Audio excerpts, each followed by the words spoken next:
Islam itu kan sebagian orang seringkali mengidentikan bahwa Islam itu mengekang perempuan atau membatasi perempuan. Bahkan sampai sekarang juga misalnya salah satu provinsi yang masih menerapkan syariat Islam yaitu Aceh, itu juga kadang dianggap agak represif atau menekan gitu.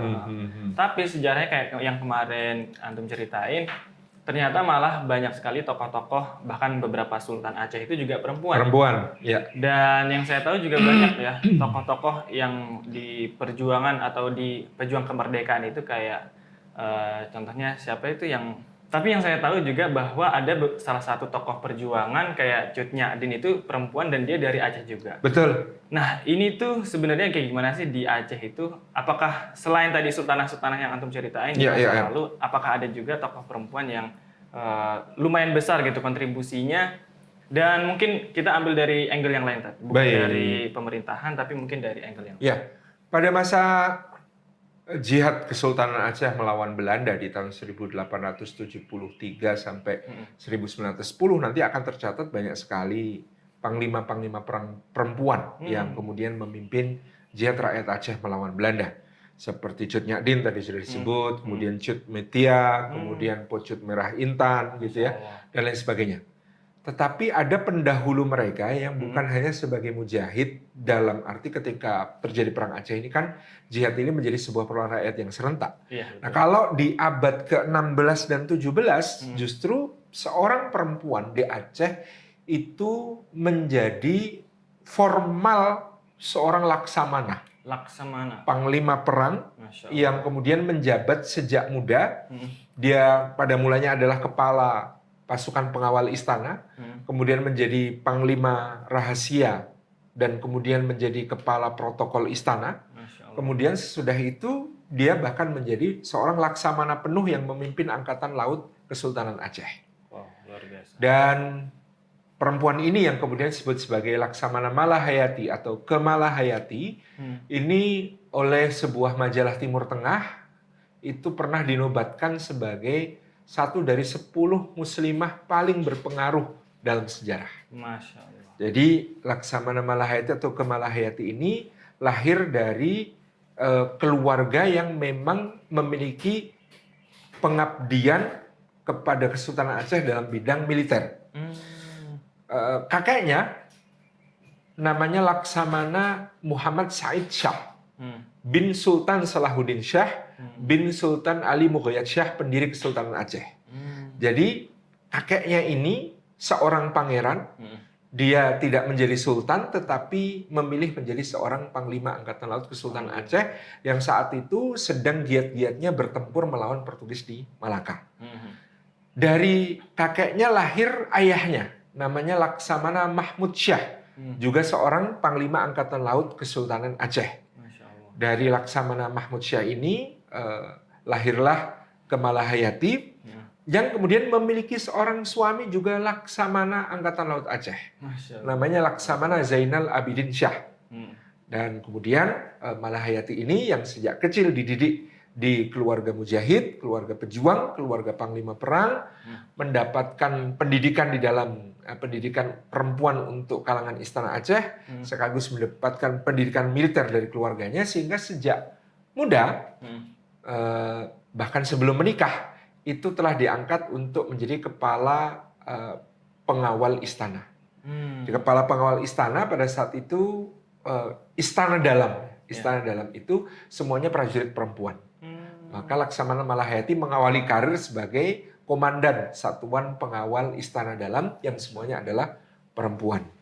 Dari situ kemudian bahkan karena prestasinya dan kemudian sifat amanah pada dirinya, maka Sultan Saidil Mukammil Ali Riayat Shah, ya, ini salah satu Sultan Aceh yang terkenal dengan berbagai kebijakan progresifnya, Sultan Saidil Mukammil mengangkat Malahayati menjadi seorang kepala pasukan rahasia yang kemudian melakukan operasi-operasi rahasia, intelijen.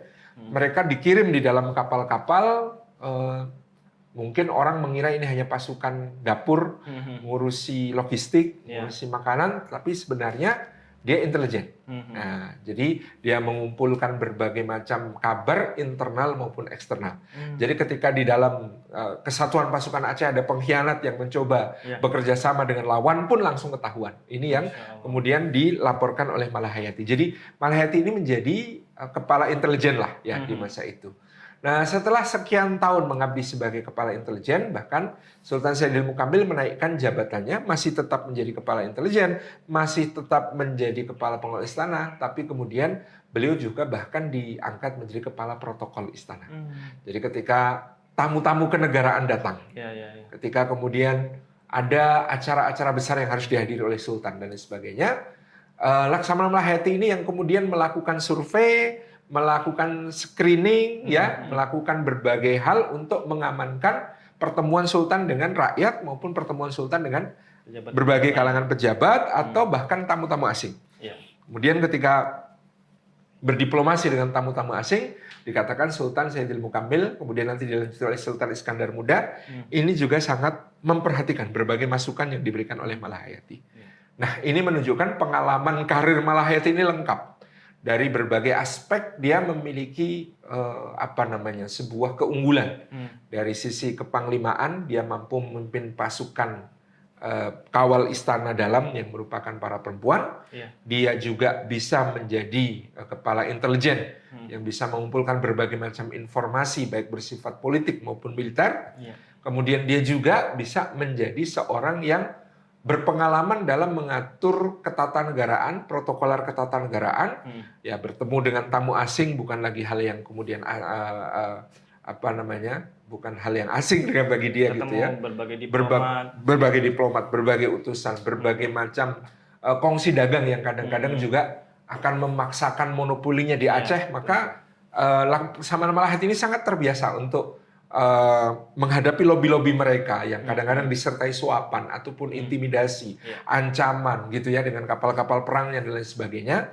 Ini menjadi santapan sehari-hari Malahayati sehingga pada dirinya terbentuk satu kapasitas yang luar biasa untuk menjadi seorang pemimpin.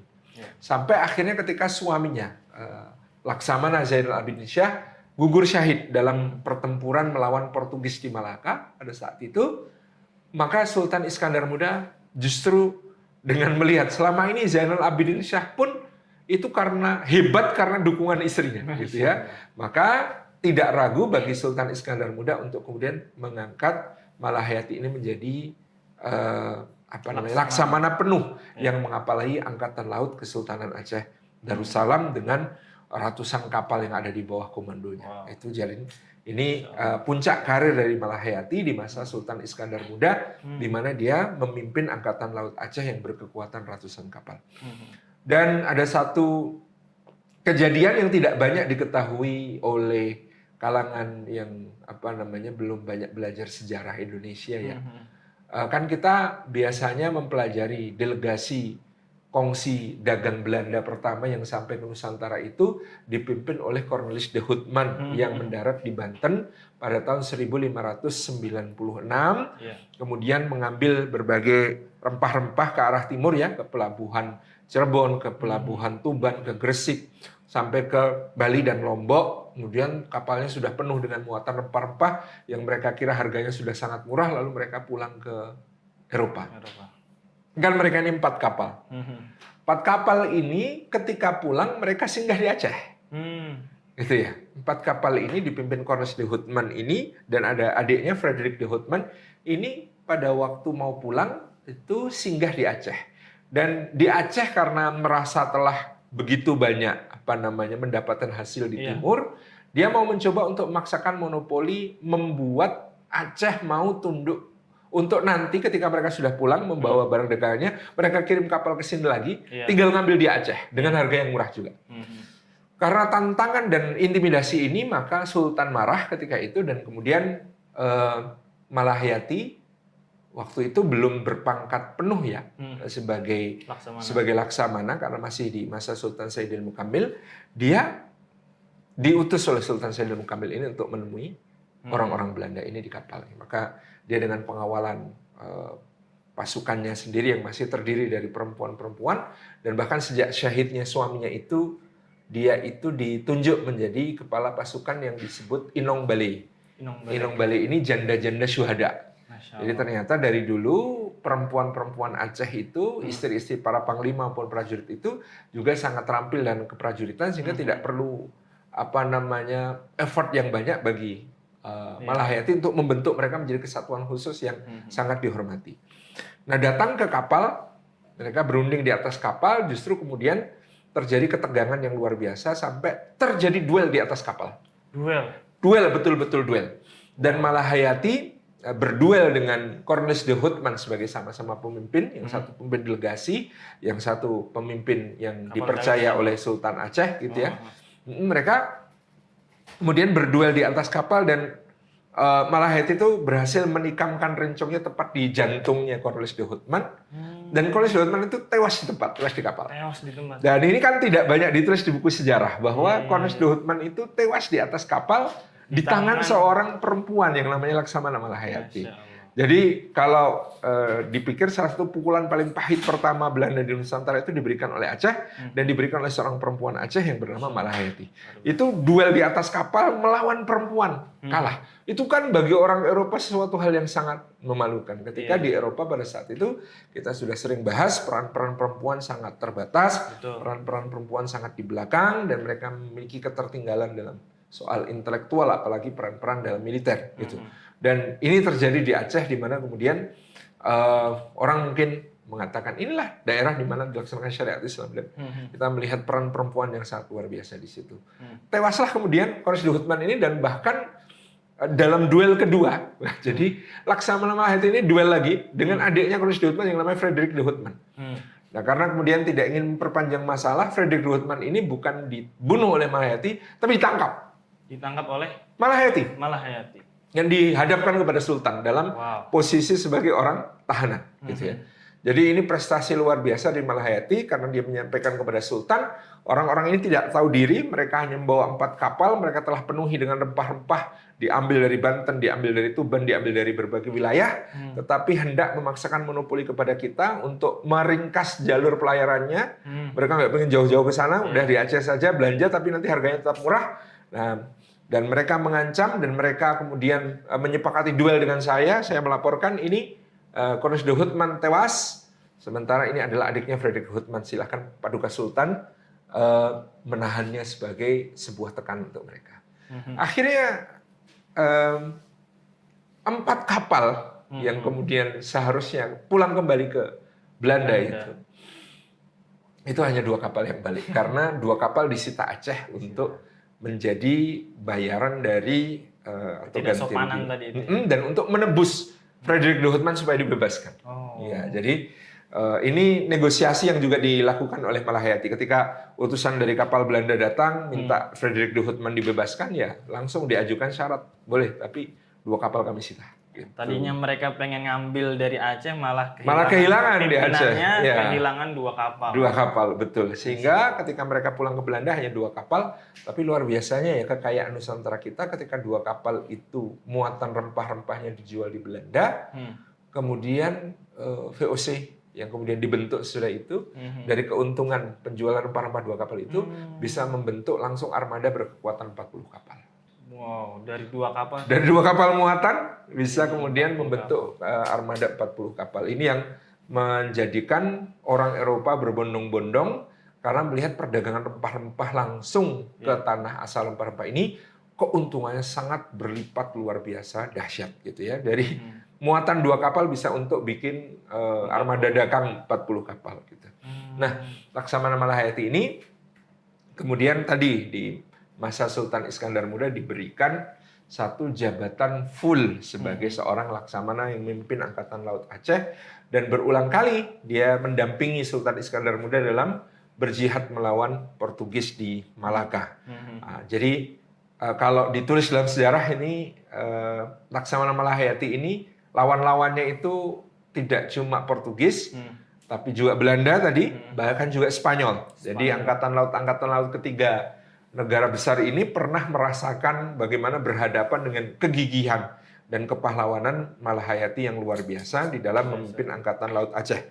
Dan sepanjang dipimpin oleh Malahayati, maka terjadi pelemahan yang luar biasa terhadap Portugis di Malaka, sehingga mereka yang semula Portugis itu dengan menguasai Malaka sebenarnya kan ingin menguasai wilayah-wilayah di Nusantara yang lain. Dari pangkalannya di Malaka pengen mengambil alih Pasai, Aceh, pelabuhan-pelabuhan di pantai timur seperti Jambi, kemudian juga Palembang, kemudian bahkan pengen mengambil alih Sunda Kelapa di Jawa ataupun Jepara di Jawa, kemudian pengen mengambil alih Lombok, Makassar dan sebagainya. Tapi semua itu gagal. Karena memang di Aceh mereka berhadapan dengan kekuatan yang sangat kuat sehingga seluruh Selat Malaka itu berhasil diamankan oleh Aceh. Hanya memang sayang Aceh tidak berhasil merebut kembali Malaka, tetapi secara umum Malaka tidak berkembang. Bahkan Portugis menjadi semakin lemah sehingga kedudukannya diambil alih oleh Belanda di tahun 1641. Dan itu pun Belanda juga lewatnya jalur belakang. Ya, jalur belakang mereka kan lewat Banten, tidak lewat Selat Malaka ya. Di awal ketika kemudian mereka berusaha untuk masuk ke Nusantara, mereka memilih jalur lain dengan mengambil mu'alim atau seorang navigator muslim yang bisa menggunakan astrolab dan sextant untuk merumuskan pelayaran langsung dari Tanjung Harapan menuju ke arah Banten, yang itu tidak perlu melewati wilayah-wilayah yang dikuasai Portugis di India.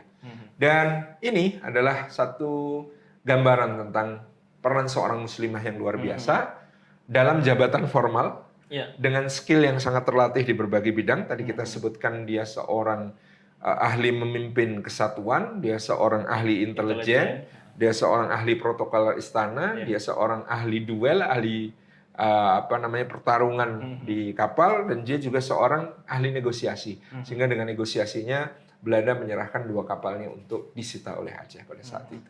Demi lepasnya Frederik de Houtman, adik dari Cornelis de Houtman, yang akan memimpin kembali pelayaran dari Nusantara ke Belanda pada waktu itu. Masya Allah. Ini kalau dipikir-pikir, sebenarnya kalau kita mempelajari sejarah, kemudian melihat Islam dengan lebih universal atau lebih fair, kayaknya kita tuh nggak butuh ya pemikiran-pemikiran dari Barat yang katanya pengen lebih membebaskan perempuan segala macam. Karena memang kita punya tradisi, sejarah, dan bukti bahwa justru kehadiran Islam itu tahrilul mar'ah. Dia pembebasan perempuan dari keterbelakangan, pembebasan dari keterkungkungan, tanpa melupakan perlindungan untuk perempuan. Tanpa menafikan bagaimana memuliakan perempuan dengan cara yang luar biasa. Itulah Islam. Kisah-kisah ini juga, atau kisah secara spesifiknya Laksamana Malahayati ini juga mungkin untuk bisa membuka mata kita bahwa Aceh terutama secara spesifik itu tidak seperti yang dipersepsikan orang-orang di zaman sekarang. Betul sekali.